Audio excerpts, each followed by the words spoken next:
হঠাৎ করেই একসঙ্গে আরবিয়ান সি এবং সেভেন সিস্টার্স অর্থাৎ উত্তর পূর্ব ভারতের নোটাম জারি করলো ভারতের সেনারা। নজিরবিহীন, মানে এক কথায় অবিশ্বাস্য, কারণ এই প্রথমবারের জন্য ভারতের সেনারা একসঙ্গে এই ধরনের যুদ্ধ মহড়ার নোটাম জারি করেছে। এবং আপনি যদি এরিয়াগুলো বিশ্লেষণ করেন তাহলে দেখবেন একদিকে আরবিয়ান সি, যেখানে অলরেডি ভারতের সেনাবাহিনী, ভারতের নৌবাহিনী একসঙ্গে ইন্টিগ্রেটেড ওয়েতে যুদ্ধ মহড়া করছে। অন্যদিকে সেভেন সিস্টার্স অর্থাৎ নর্থ ইস্টে এই প্রথমবারের জন্য এই ধরনের যুদ্ধ মহড়ার ঘোষণা ভারতের সেনাবাহিনীর পক্ষ থেকে কিন্তু করা হলো। এবং আপনারা যদি ভাবেন কোনো কারণ ছাড়াই এই ধরনের বড় পদক্ষেপ সেনাবাহিনী ক্রমাগত নিচ্ছে শেষ এক দুদিন ধরে, তাহলে কিন্তু আপনারা মূর্খের স্বর্গে বাস করছেন। কারণ এই রকম নিদর্শন ইতিহাস যদি দেখেন, এর আগে ভারতবর্ষের সেনাবাহিনীর পক্ষ থেকে কিন্তু অন্তত দেখা যায়নি। কালকে ভারতের পক্ষ থেকে অফিসিয়াল স্টেটমেন্ট দিয়ে জানানো হয়েছে যে অপারেশন সিন্দুর এখনো চলছে এবং যেভাবে নর্থ ইস্ট এবং আরবিয়ান সিতে পাকিস্তান সেনাবাহিনী ভারতকে অশান্ত করার চেষ্টা করছে, তার পাল্টা ভারতের সেনাবাহিনী দিতে কিন্তু প্রস্তুত। যে তথ্য আমাদের সামনে আসছে সেখানে বলা হচ্ছে ইস্টার্ন বর্ডার, বঙ্গোপসাগর, সেভেন সিস্টার্স অর্থাৎ অরুণাচল মেঘালয়ের দিকটা এবং আরবিয়ান সি অর্থাৎ পাকিস্তান সীমান্ত, এই একসঙ্গে অন্তত 6টি জায়গায় নোটাম জারি করা হয়েছে ভারতের সেনাবাহিনীর পক্ষ থেকে। অর্থাৎ এই অঞ্চলে সিভিলিয়ান যে এরোপ্লেন আছে সেগুলো যাওয়া বন্ধ। ভারত একের পর এক মিসাইল টেস্টিং করবে, একের পর এক ফাইটার জেটের মহড়া করবে এবং এটা একটা স্পষ্ট বার্তা আন্তর্জাতিক স্তরে যে যেভাবে ভারতকে অশান্ত করার পরিকল্পনা পাকিস্তান এবং বাংলাদেশের পক্ষ থেকে শেষ 1 বছর ধরে করা হয়েছে, তার পাল্টা দেওয়ার জন্য ভারতের সেনাবাহিনী, ভারতের নৌবাহিনী এবং বায়ুসেনা তারা কিন্তু প্রস্তুত হয়ে গেল। অনেকে বলছেন কেন হঠাৎ করে বাংলাদেশ সীমান্তে নোটাম জারি করা হলো? কারণ শেখ হাসিনার সময় অবধি বাংলাদেশ সীমান্তে ভারত কিন্তু সে অর্থে এই ধরনের মিলিটারি এক্সারসাইজ করেনি। 2021-এ একবার করেছিল এবং 2023-এ একবার করেছিল। সেই মিলিটারি এক্সারসাইজ কিন্তু বাংলাদেশ সেনাবাহিনীর সঙ্গে যৌথভাবে করা হয়েছিল। কিন্তু এই প্রথমবারের জন্য ভারত 2023-এর পর 2025-এ এসে নিজে ভারত যুদ্ধ মহড়া করবে, তাও আবার 10-12 দিন ধরে বঙ্গোপসাগর এবং সেভেন সিস্টার, যেটা আজকে ঘোষণায় জানানো হয়েছে। একাধিক রিপোর্ট সামনে এসছে, সেখানে বলা হচ্ছে পাকিস্তানের আইএসআই দেখুন এক্সপ্যান্ডিং ফুটপ্রিন্ট ইন বাংলাদেশ। পাকিস্তানের জেনারেল বাংলাদেশ সফরে যখন গেলেন দুদিন আগে, তখন মোহাম্মদ ইউনুস কিন্তু উস্কানিটা দিয়েছেন। তিনি কিন্তু পাকিস্তানের জেনারেলের হাতে যে ম্যাপ তুলে দিয়েছেন সেখানে এক্সটেন্ডেড বাংলাদেশ গড়ার ডাক, অর্থাৎ বাংলাদেশের ম্যাপের ভিতর সেভেন সিস্টার্স, আসাম, ত্রিপুরা এবং বাংলার কিছু অংশকে তিনি কিন্তু দেখিয়েছেন। ফলে ভারতকে উস্কানি দেওয়ার কাজটা কিন্তু বাংলাদেশের পক্ষ থেকে এসছে। এবং একাধিক রিপোর্ট দেখুন, আরো আপনাদের দেখাতে পারি, যেখানে পরিষ্কার বলা হচ্ছে বাংলাদেশে কিন্তু অফিসিয়ালি আইএসআই নিজস্ব যে সেল তা কিন্তু সেট আপ করে নিয়েছে। অর্থাৎ যে বাংলাদেশের সঙ্গে এতদিন ধরে বাংলাদেশ এবং ভারত যৌথ মহড়া করত, মিলিটারি এক্সারসাইজ করতো, আমি দেখাবো নামগুলো কোন কোন নামে করেছে, সেই বাংলাদেশের বিপক্ষে এবং সেই বাংলাদেশকে হুঁশিয়ারি দেওয়ার জন্য ভারত এই প্রথমবারের জন্য এই ধরনের মিলিটারি এক্সারসাইজ করছে, যা কিন্তু এক কথায় নজিরবিহীন।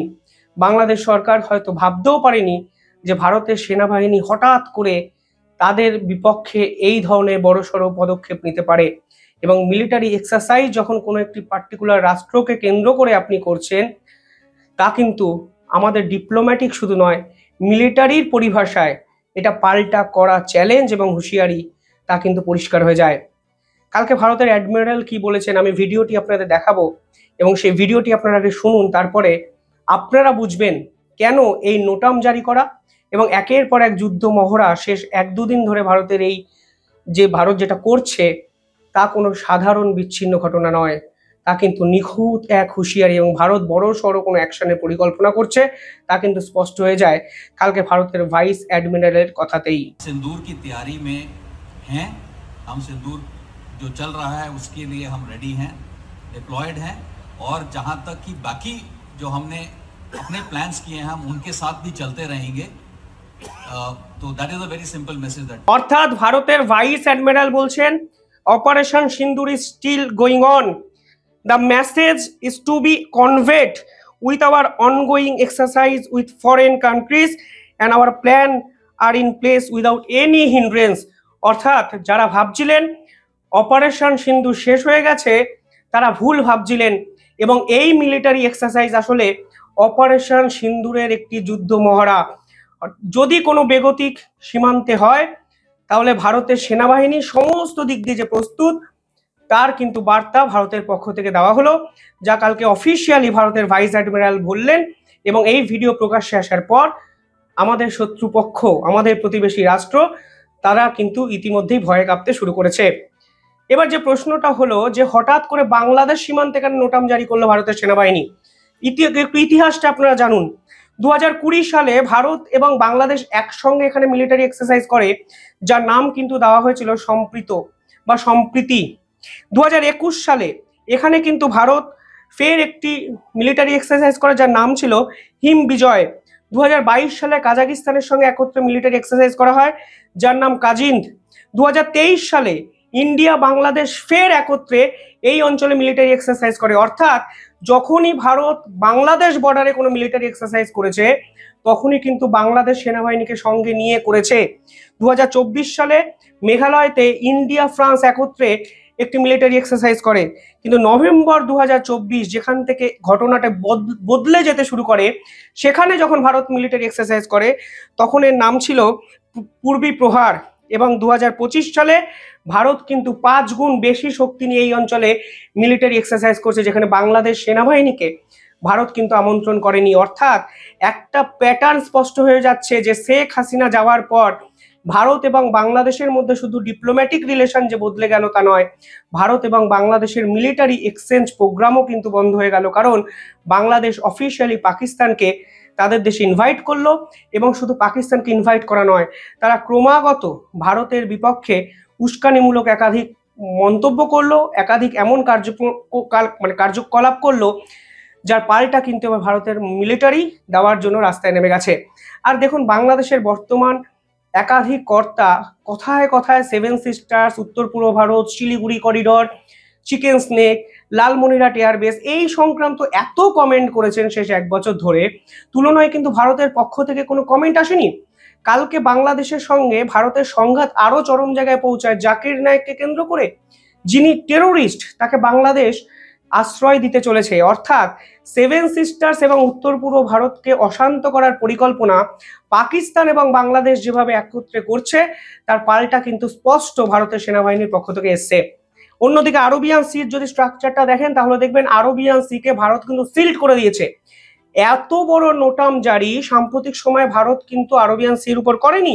এখানে অলরেডি ত্রিশূল ট্রাই এক্সারসাইজ হচ্ছে, পাশাপাশি সেন্টিনেন্টাল স্ট্রাইক এখানে অর্গানাইজ করা হয়েছে, একাধিক অস্ত্র পাওয়ার ক্যাপাবিলিটি টেস্টিং এই আরবিয়ান সি এর উপরে করা হবে, তা কালকে ভারত ঘোষণা করেছে।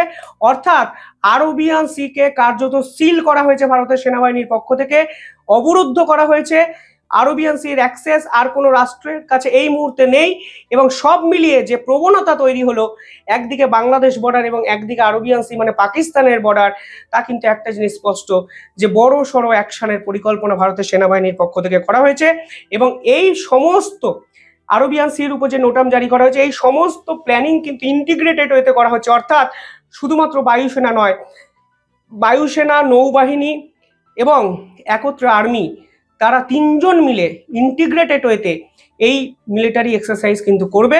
এবং আলটিমেটলি ভারত এবং পাকিস্তান পরস্পরের যুদ্ধের মুখোমুখি হবে কিনা সে তো সময় বলবে। কিন্তু কালকে পাকিস্তানের ডিফেন্স মিনিস্টার আবার বলেছে যে সম্ভাবনা তৈরি হয়েছে। এবং যদি আপনি কোটটা দেখেন পাকিস্তানের ডিফেন্স মিনিস্টার, তিনি পরিষ্কার বলেছেন, আমরা আগের বারের থেকে বেটার রেজাল্ট করব, দ্য রিস্ক ইজ রিয়াল।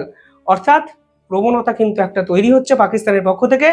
ভারতের সেনাবাহিনী যে ছাড়ার পাত্র নয়, তা কিন্তু কালকে স্পষ্ট বুঝিয়ে দেওয়া হয়েছে। কিভাবে দেখছেন আপনারা পুরো বিষয়টি কমেন্টে জানাবেন। দেখতে থাকুন দ্য ইন্ডিপেন্ডেন্ট বেঙ্গল।